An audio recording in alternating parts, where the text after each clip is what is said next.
I was driving back to the hollow, my knuckles turning white as I gripped the steering wheel. My mother had called me 3 times in the last 2 days.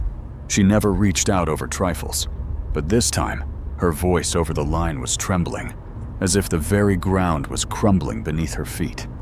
"It started again," she said. Those words got stuck in my head, snagging like splinters. What started? Something with the house? I didn't press her over the phone. I just packed my bags and hit the road. The landscape outside the window shifted slowly. First, the well-kept interstates, gas stations, and supermarkets. Then, thinning trailer parks, peeling bus stops, and crooked power lines. The further I went, the thicker and heavier the air became, filling with dampness. By evening, as the hollow finally loomed ahead, the GPS gave up for good. The strip of road turned into a gray void. I remembered this place differently. In my childhood, it felt alive. Kids racing on bikes, old folks warming themselves on benches, dogs lazily trotting through yards. Now, everything was empty. Abandoned houses, boarded up windows. In the few scattered gardens, there were only the rusted skeletons of greenhouses and overturned troughs. When I turned onto the main street, suspicious eyes tracked my car. 2 old men on a porch froze like statues, their eyes locked on me. A woman by the well, seeing the car, grabbed her bucket and quickly vanished behind a gate. I pulled up to the house. My mother stood on the porch, hunched over. In the year since my father died, she seemed to have shriveled, withered, and aged into an ancient woman, though she wasn't even 60 yet. Her face was pale, her eyes sunken. When I stepped out of the car, she took a step toward me and said in a trembling voice, "You're here." I nodded, wanting to smile, but couldn't because of the lump in my throat. I hugged her tightly and asked, "Mom, what happened?" She looked away. "Later. Come inside, son." I stepped over the threshold, and a feeling washed over me that I had stepped into the past. The house smelled just as it used to. Dried herbs, the wood stove, and something sweet. But the walls felt as if they had closed in, becoming tighter. "Mom, you still haven't told me what started." She sat at the table, slumped over. "Just stay with me, please, at least for the end." The words stung. "What do you mean, for the end? What are you talking about?"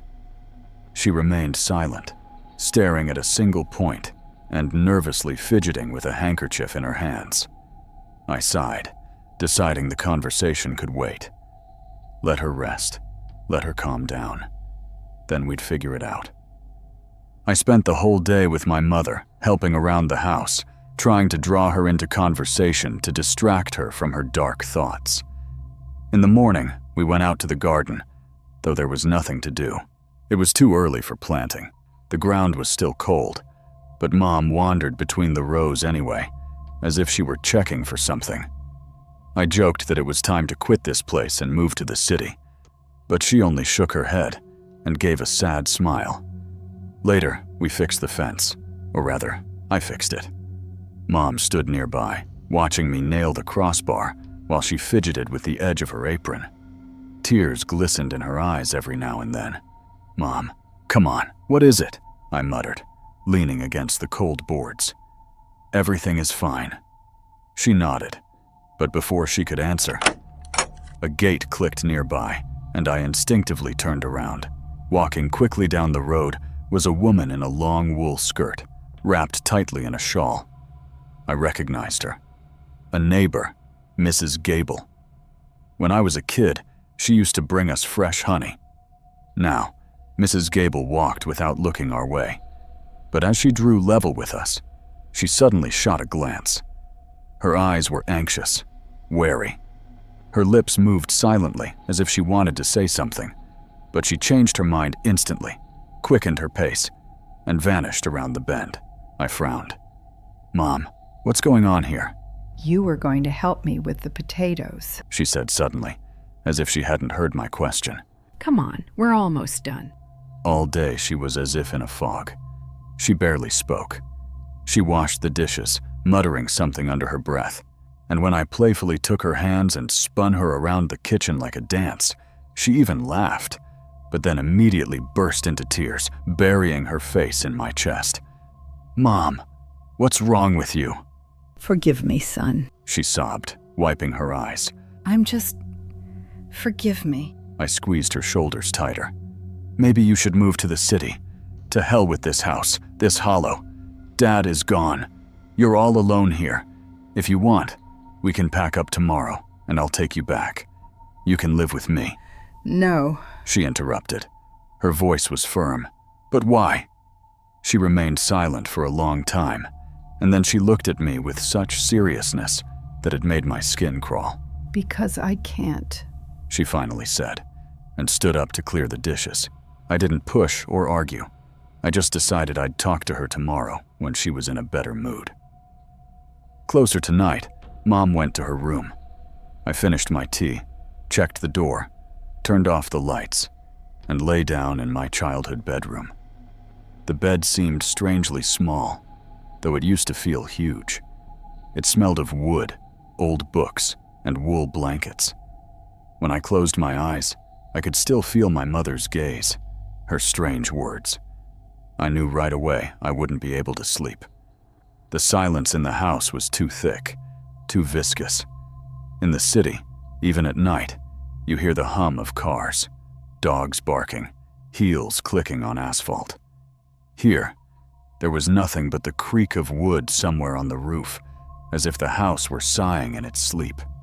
A few hours later, I drifted into a light sleep. But in the middle of the night, a sound woke me. A quiet, almost gentle tapping on the window.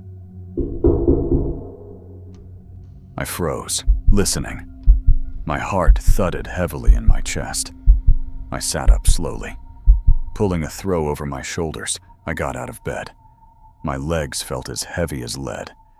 I stepped toward the window, but didn't open it right away. First, I pulled the curtain back slightly.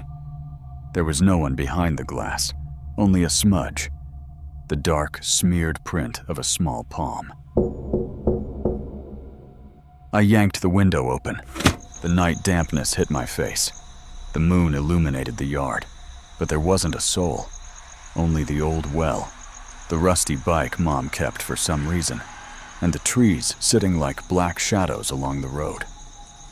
I waited, listening. Silence. I closed the window and stood there for a while, staring into the dark. It still felt as if someone was standing behind the fence, watching. I exhaled and went back to bed.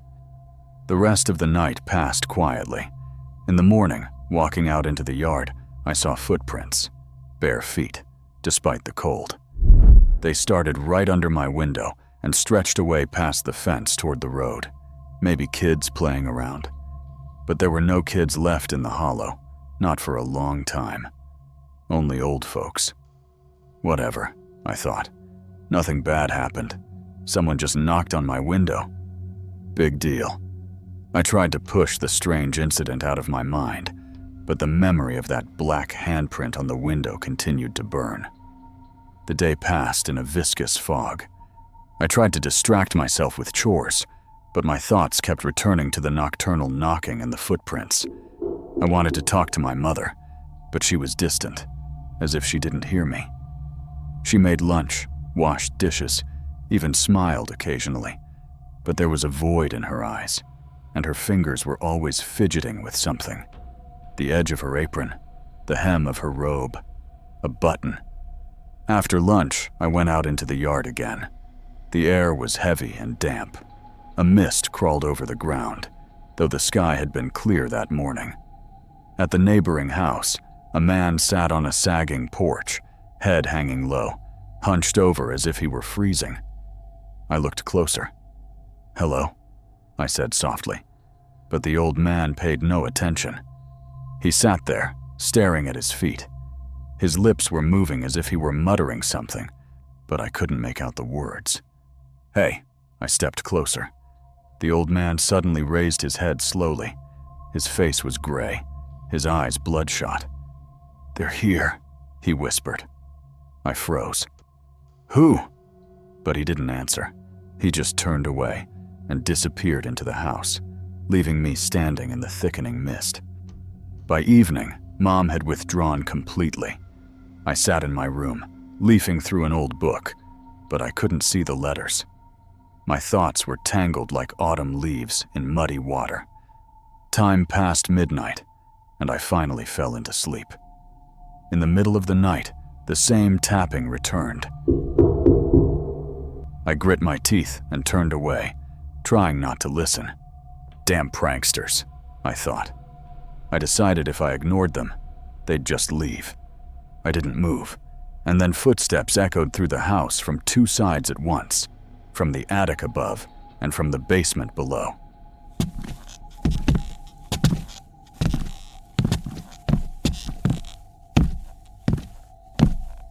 I sat up abruptly and smelled it. Smoke. A pungent, suffocating smoke that made my throat itch. Is there a fire? Through the wall, I heard a muffled, long drawn-out groan. I jumped up and rushed into the next room. Mom was sitting on the bed, rocking back and forth. There was no smoke or fire to be seen, but the smell grew stronger. Mom's eyes were wide open, but her gaze was glassy, as if she didn't even see me. "Mom?" I grabbed her by the shoulders and shook her. "Mom, wake up." She jerked, startled, and suddenly her gaze cleared. "They're here," she whispered, and then with a quiet sob, she collapsed into my arms. "Who's here?" I could feel her shaking. "I don't want to die," she gasped into my chest. "My God, I don't want to die." "Quiet, quiet. Don't worry, Mom. I'm right here," I whispered, holding her tighter. Her shoulders shook with small tremors. Her breath was erratic. Her hands clawed at my shirt as if she were afraid I would vanish into thin air. "They're here," she repeated, barely audible. Who, Mom?" But she only shook her head, as if warding off something terrifying. I carefully pried her fingers loose and helped her lie back on the pillow. "I'll be right back, Mom. Don't go anywhere, okay?" She didn't even nod. She just squeezed her eyes shut. Her lips moved silently. I ran to the kitchen and fumbled through the medicine cabinet for her sleeping pills. When I returned, she was still lying there, hunched over as if trying to become smaller, to hide. I shook a single pill from the bottle, grabbed a glass of water, and held it to her lips. "Here, take this, Mom." She swallowed it with a shaky gulp, shivered, and coughed. "There we go. Everything is going to be okay." I sat beside her until the medicine took hold and her breathing became more even, until her eyelids began to flutter shut. She fell asleep quickly, like a child exhausted by long tears. I watched her in silence. A year ago, I would have immediately decided her nerves had simply given out. Grief, loneliness, age, it all weighed on her, and she broke. But damn it, I heard it too. The footsteps, the smell, the knocking. This wasn't just her sick imagination. Something was happening here. I lay in the dark, staring at the ceiling. The hours dragged by painfully, but sleep wouldn't come. Before my eyes stood my mother, her fear-filled eyes, her voice. "They're here." Who were they? I asked myself that question over and over, until the morning light slowly spread through the room. It was time to talk to someone. A few hours later, I was standing at Old Man Silas's house. He'd lived here as long as I could remember, and even in my childhood, he looked like an ancient man. He must have been over 90 now. Silas knew everything and everyone in the Hollow. He was the one who taught me to ride a bike, gave me nails for my fort, and helped me fix my fishing rod. My father used to say, "If something happens, ask Silas. He knows everything." I hoped that this time he'd have the answers. When I approached, Old Man Silas was already sitting on the porch, smoking. "Haven't seen you in a while," he said, without looking up. "It's been a while. It's hard on your mother," he nodded, tapping ash. "Do you know what's wrong with her?" I suddenly felt anger rising in my chest. "She's scared, Silas. She says they're here. She was groaning all night, then crying, saying she doesn't want to die. I paused, but he remained silent, just slowly finished his smoke. It's not just her fears, I continued. I heard it all myself last night. Someone was knocking on the window. I saw footprints this morning. Bare, small ones. Footsteps in the house, in the attic, in the basement. And the smell of smoke. The old man stopped smoking. Smoke? He asked slowly. Yes. Silas was quiet for a long time. Tomorrow's the anniversary, he finally said. That's why they've come. What anniversary? Who's come? I've had enough of your riddles. Tell me what you know. Old man Silas spoke reluctantly. He asked if I remembered the Abernathys. The name was familiar, but no faces or details came to mind. Then he told me their house burned down 20 years ago, when I was just a kid.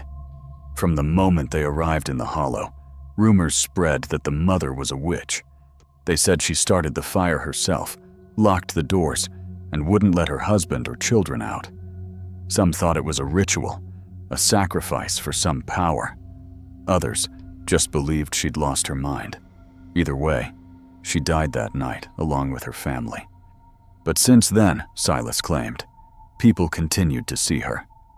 Every 10 years, on the anniversary of the fire, she appeared in the hollow. No one knew how, but everyone knew why. To take someone with her. 10 years ago, many people died. The Millers, the Sawyers, and several other families. Since then, people had scattered. There were few left in the hollow now. But they say, Silas added, she'll find you anywhere. You can run, but you can't hide. Now, another 10 years had passed. Tomorrow was the anniversary. That meant the witch was looking for a victim again. I listened to him, feeling a sticky cold rise inside me. Silas wasn't joking or trying to scare me. This wasn't just a local legend. He told this horrific story as a matter of fact, as if explaining why there's snow in winter and green grass in summer. Probably, he added quietly at the end, when I asked if it was her who came to our house last night. I remembered the Abernathy house stood at the edge of the hollow, near the forest. We boys rarely ran that way. The adults didn't approve, and even the bravest kids avoided that side. A memory surfaced. A wide yard, an old fence with broken boards, a porch covered in wood chips. I don't know why, but my feet carried me to that cursed house. I expected to see at least some traces of the fire. Charred beams, brickwork, rusty iron, overgrown with weeds. But where the house once stood, there was only empty, scorched earth. No weeds, no remains of a structure, no nails or stones. It was as if nothing had ever stood there at all.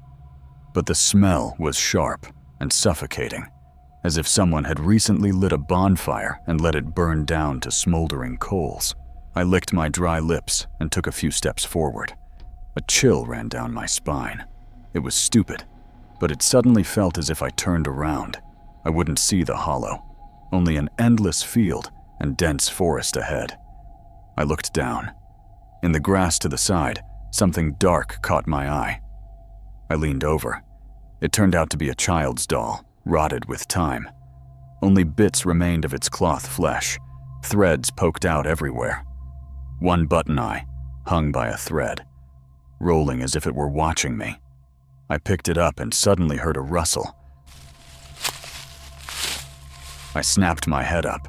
A few steps away stood a woman, thin, tall, pale. I couldn't make out her face, but I saw the wind faintly fluttering her long dress. She slowly shook her head and said, "Don't touch." Her voice was quiet and steady. There was no threat, only unbearable sorrow. I froze, and in the next instant, she was gone. I stood there alone. I was still holding the doll in my hand, but now it was burning hot, as if it had just been pulled from a fire. I jerked and threw the doll into the grass. The wind hit my face, heavy and foul. The smoke stung my throat, and I coughed. I looked at the empty spot where the woman had just been. Suddenly, it became very cold. Without looking where I was going, I bolted back to the hollow, toward the people. I didn't walk. I nearly ran, terrified that the woman's ghost would catch me. The smell of smoke still lingered in my chest. My throat was dry, my heart pounding desperately, as if something inside me understood more than I did. When the hollow appeared ahead, I immediately sensed a change.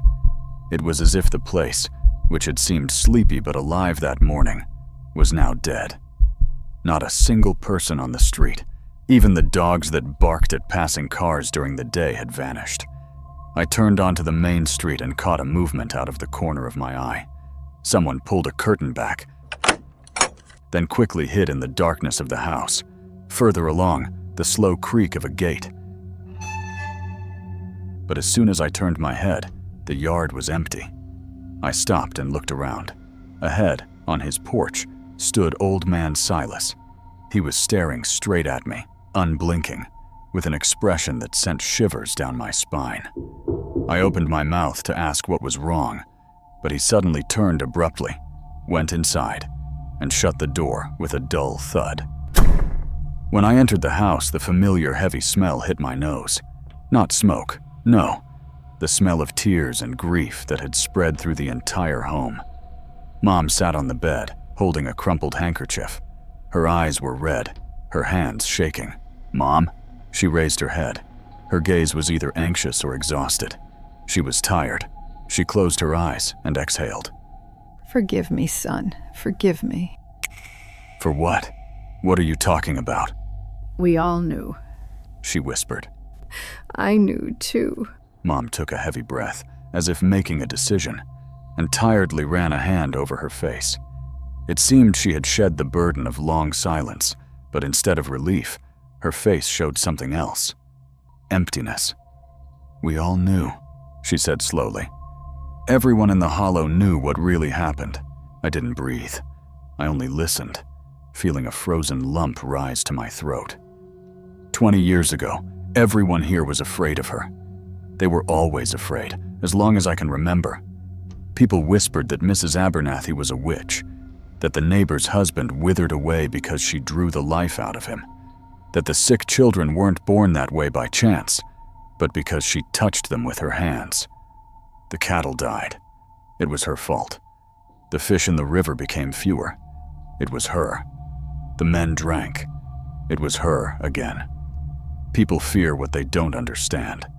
And if they fear, they look for a reason. She spoke steadily and calmly, but it seemed to me that the further she went, the harder it was for her to breathe. No one knew if it was true or not, but fear rots a person like gangrene. First, people stopped going into their yard. Then, they stopped saying hello. Then the children became afraid to play nearby. They lived as if behind an invisible line in their house, surrounded by silence in a hollow void we created for them. Mom lowered her head, clutching the edge of her handkerchief. And then, someone said we couldn't just wait, that one day she would destroy us, that we had to. Her voice trembled, but she forced herself to say it. We had to make it end. You mean we burned their house down? I finished for her. The air in the room grew thick. We waited for night, waited for them to sleep. Someone brought kerosene. Someone laid straw against the walls. We stood in the yard and watched the fire climb toward the roof. "My God!" I gasped, but Mom wouldn't let me get a word in.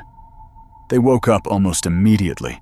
I heard Mr. Abernathy beating on the door, trying to break it down. I heard the children screaming. They ran out onto the porch, and the people, they drove them back in like cattle. My chest tightened. Why? Because they were afraid. Mom suddenly looked up at me, her eyes full of tears. Because fear is stronger than anything. Because if she survived, she would take revenge. No one wanted to look her in the face. No one wanted to hear her curses. We thought if they burned, if the house collapsed and buried them all, we would be safe. She fell silent. I heard her words echoing in my head. We thought we would be safe. She held the children, covering them with her hands, shielding them from the fire until the very end. I saw them die. I couldn't believe this story, that my mother had stood there and watched people burn. Someone later said they heard her whispering something before she died. No one knows what, but since then, she's been seen. I couldn't speak. Mom covered her face with her hands. We deserved this. And then came a knock, slow, heavy. I jumped, as if waking from a nightmare. A second knock from the attic, a third from the basement, and the air filled with the thick smell of smoke. Mom rose slowly, as if her strength had finally left her. She ran her palms over her face, wiping away tears, and straightened up. Her eyes were dry, her voice calm and steady. They won't leave, son. They come for the guilty. I didn't immediately understand her meaning, but in the next moment, a scream echoed through the hollow. I rushed to the window. It was as bright outside as day, but not from the moon, from fire. Houses were erupting one after another, as if an invisible hand were holding torches to them. In that crimson light, I saw them. 4 shadows. A tall, broad man with a small child's hand clutching his. 2 children, small and thin, and beside them, the woman in the long dress. Their faces remained dark voids, but even through the thick heat of the fire, I felt their gaze. They moved slowly, but inevitably. They stopped at every house, looked into the windows, and then the walls would burst into flame, sealing the people inside. Through the window, I heard a neighbor trying to kick his door down, pounding with his fists, screaming. His wife appeared in the window, but before she could take a step, a dark female hand rested on her shoulder, and she turned in terror. Then the fire surged up, consuming them. In another house, someone wheezed and coughed in the suffocating smoke. A face appeared in a window, a man with bulging eyes gripping the frame, but something behind him jerked him back, and he vanished. I couldn't breathe. Suddenly, a new sound came. Not from outside, but from within, right here in the house. I slowly looked up. Our house was burning. Flames crawled slowly along the walls, like living things, licking the ceiling beams and breathing out thick black smoke. "Mom, we have to go," I gasped and turned around. She stood still, hands clenched into fists. Run. You aren't to blame, She said. They didn't come for you. I grabbed her by the arm and pulled, but she broke free and took a step back. Run, son. I deserved it. I froze. "Mom, what are you saying? I'm not leaving without you." She smiled sadly. Go away. I grabbed her by the shoulders and tried to drag her to the door, but she suddenly became heavy, unmovable, like stone. "Mom, please!" The house roared.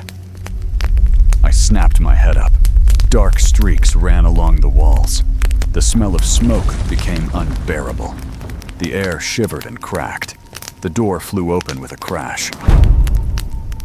On the threshold stood her, the same woman. She looked directly at me, and I suddenly understood why they feared her. Not because she killed, not because she cursed, but because she knew the truth. She stepped forward and took my hand. "Come."